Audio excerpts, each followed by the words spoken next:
ঝগড়াঝাটি সব হাজব্যান্ড ওয়াইফের মধ্যে হয়। সে যে লাইফ করছিল সেটাও আমি কিন্তু বুঝতেই পারিনি। এটাতে আমার যে কি পরিমাণ সম্মানহানি হয়েছে।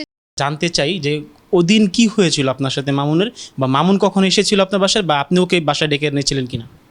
আমি প্রথমেই আপনাকে এক্সট্রিমলি সরি বা ক্ষমা প্রার্থনা করে বলছি যে আমাদের খুবই ব্যক্তিগত একটা লাইফ উনি সামাজিক যোগাযোগ মাধ্যমে নিয়ে এসেছেন, যেটা আসলে সব হাজব্যান্ড ওয়াইফের মধ্যে বা লাইফ পার্টনারের মধ্যেই ঝগড়াঝাটি এগুলো হয়ে যায়। ওটা এমন সিরিয়াস কিছুই ছিল না।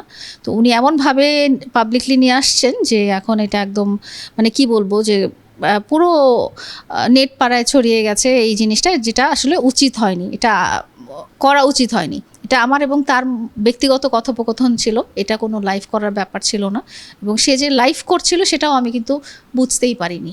আমি কিন্তু পরে দেখেছি যে সে লাইভ করেছে। আমি প্রথম ভেবেছি কি সে হয়তো এমনি ক্যামেরা ধরে মোবাইল ধরে রেখেছে বা এটা সেটা, বা মোবাইলে সে কিছু দেখছে বা ভিডিও করছে বা চিৎকার করছিল। যখন ঝগড়াঝাটি সব পরিবারে হয়, সব হাজব্যান্ড ওয়াইফের মধ্যে হয়, সব বয়ফ্রেন্ড গার্লফ্রেন্ডের মধ্যে হয়, ভাই বোনের মধ্যে হয়, পরিবারে ঝগড়াঝাটি হয়। এটা ঝগড়াঝাটিটা লাইভে নিয়ে আসার মতো কিছু না।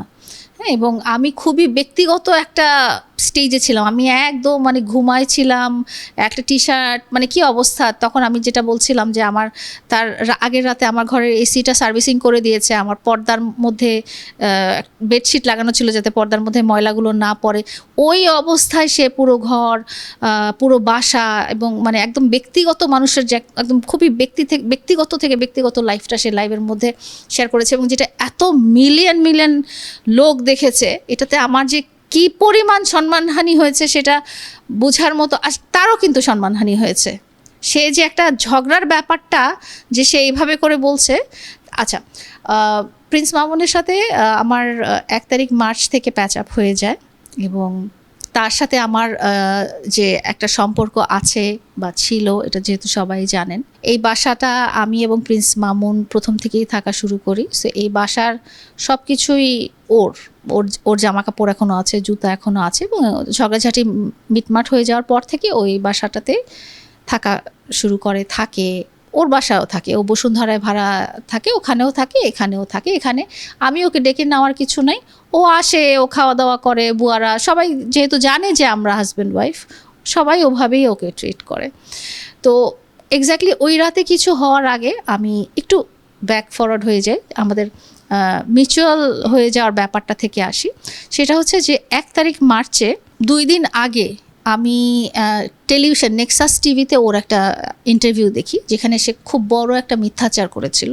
সেটাতে সে বলেছিল যে 4 বছর থেকে আমার আমার আমার 2 জন স্বামী এবং কারোর সাথেই আমার ডিভোর্স হয়নি, এবং তারা এই বাসাতেই থাকে এবং মামুনও এই বাসাতেই থাকতো।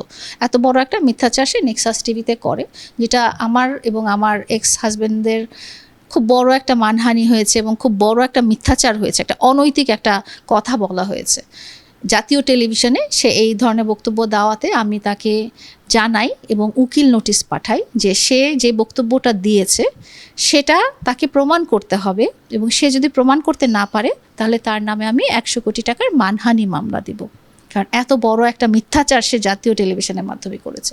তো সেটা তো সে প্রমাণ করতে পারলো না, কারণ এই ধরনের কোনো ঘটনা হয়নি।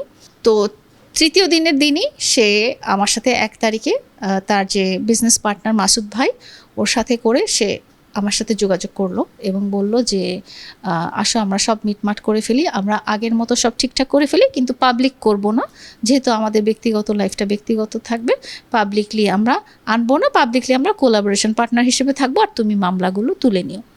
তো আমি বললাম সবই ঠিক আছে, কারণ কাগজপত্রে তুমি আমার হাজব্যান্ড, যেটা আমি জেনে আসছি, তো সবই ঠিক আছে, কিন্তু আমার কন্ডিশন হলো তুমি আমার সাথে অন্যায় করেছো, 2টো বড় অন্যায় করেছো। একটা হচ্ছে অ্যাটেম্প্ট টু মার্ডার, তুমি আমাকে এর আগেও ফিজিক্যাল অ্যাসল্ট করেছো, মেরেছো, মেরে আমাকে অজ্ঞান করে দিয়েছো, মেরে আমার চেহারা নষ্ট করে দিয়েছো। সে বলে না যে লায়লার চেহারায় সার্জারি, আমার চেহারায় সার্জারি করার দরকার হয়নি, আমার চেহারা ট্রিটমেন্ট করা হয়েছে, কারণ ওর মারের কারণে আমার চেহারা নষ্ট। আপনারা দেখেছিলেন ছবিটা, চেহারার কি অবস্থা হয়ে গিয়েছিল, চেহারা ঠিক ছিল না।